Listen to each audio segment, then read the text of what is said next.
Hey guys, welcome back to Wi-Fi Money Always Be Trading. My name is Josh. This is day 5 of my trading series, trading my Apex PA account to multiple payouts. Ultimately, that 6 payout where you can take 90% of your funds.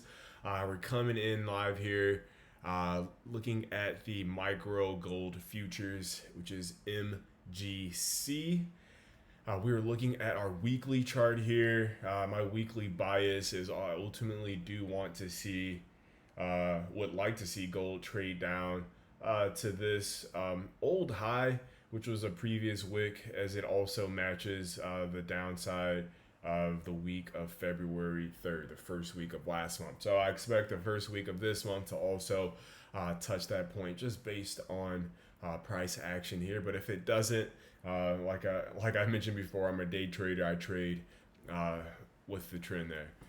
Breaking it down to the daily chart, we previously passed our 21 EMA, and it looks like that 21 EMA may turn into resistance here, as I was looking for initially bearish trades coming into this morning, and you'll see where I did take a bearish trade.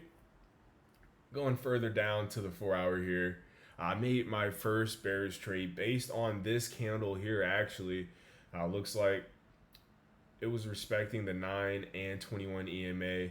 And once I see sort of a wick through the 9 or getting close to the 21 EMA, I try to look for any sort of sign of reversal to go back in the bearish. And if it was the other way around, it would be for a bullish run. But I initially entered a trade here. I broke down to the 5 minute. I was convinced that it was ready to go on that bearish run, just due to the fact of it finally come across the EMAs on the bearish side, and it looked like it was acting as resistance here. Even though it crossed it a bit, I thought it was going to act as resistance there as well. I entered my short here once it came back near that 21 EMA, but obviously, guys, that didn't work out. There was a bullish push up. I had my stop above here, and we got stopped out this candle tick there. And then I went and got me some food. I wanted to relax after I get stopped out. Any losses, I need to take my mind off of the markets, how to make any stupid decisions. But I initially made my bearish trade based on this 4 hour, and I didn't pay too much attention to the 1 hour, we'll be honest. And if you look at this 1 hour here, it kind of looks like the EMA starts to play as resistance, like there may be a short term push up. And then I did want to take advantage of that, as I am a day trader and or scalper, however you want to put it. So I enter my trade here, as you can see, which was last noted on this. It was right there. I don't know. I must have got screwed with like a spread or something, but I bought here. But it got me. I literally had this exactly where I entered, where actually it might have been. And that makes more sense since this is there. That's where I went up to. Yeah. All right. So I enter here, guys. And we had some beautiful price action in my direction. My TP was 109 ticks. We got to 102 ticks, and it reversed. And I did have my stop loss. I was trailing it below this area here. As you can see, this last candle wicked through my stop loss. It got me right when it turned 8 o'clock. A new algorithm kicks in, and price started going back and forth. I was hoping I got a push up.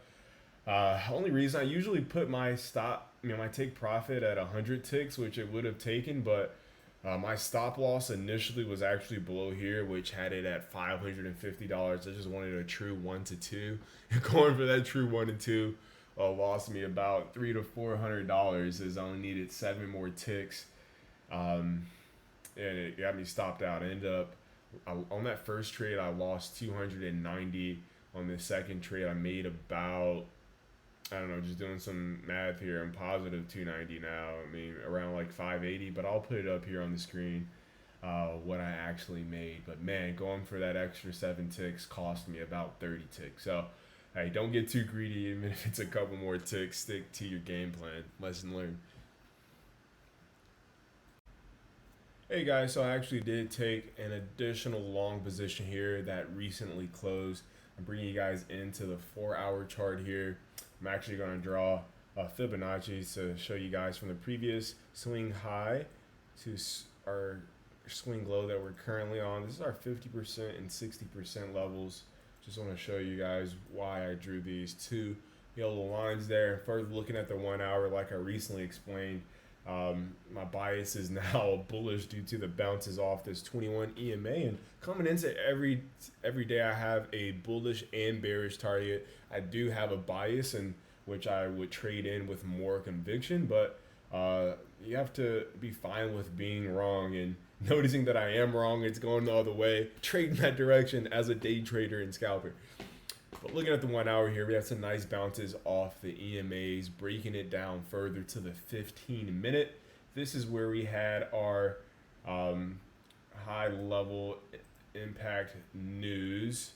Going to Forex Factory, it was our ISM manufacturing PMI. So I wanted to wait until that finished or released, in which we have a lot of wicks here. And I do love this wick down because it's just wiping people that are long. So typically, if it wicks strong in one direction, it will trade in the other. It's just trying to wipe everyone that was initially long if it's a wick down, or if it's actually a wick up, it may be trying to wipe the short so they're not in for that actual run. It's all a part of the algorithm. But why I entered this trade was due to the 5-minute here. After this wick, it showed the body still respected the EMAs. Look, that wicks, they say the wicks do the damage. The bodies tell the true story. The wicks did the damage and wiped everyone that could have been potentially long. And the bodies were respecting that. And I did want to enter right here because I was doing some back testing on the previous ISM from last month in February and also last year, March. And it had a similar pattern. It would just wick out, then trade in the opposite direction. So I trusted the work that I've done to be correct in this trade, and I pulled the trigger there, and it worked out. And I ultimately had my take profit at this 60% level, like slightly above it. But I actually took profit before because I was traumatized from our earlier trade today. I took it just a little bit before, as you guys see, it did go through it. Now we got a little bit retracement there, but I took my profit because I didn't want to miss out on hundreds of dollars due to just a few ticks once again, and it did result in my best day of this account. So this trade, I got about $730 in profit. That did bring our total P&L to 1,031. That is our best day, day 5 here.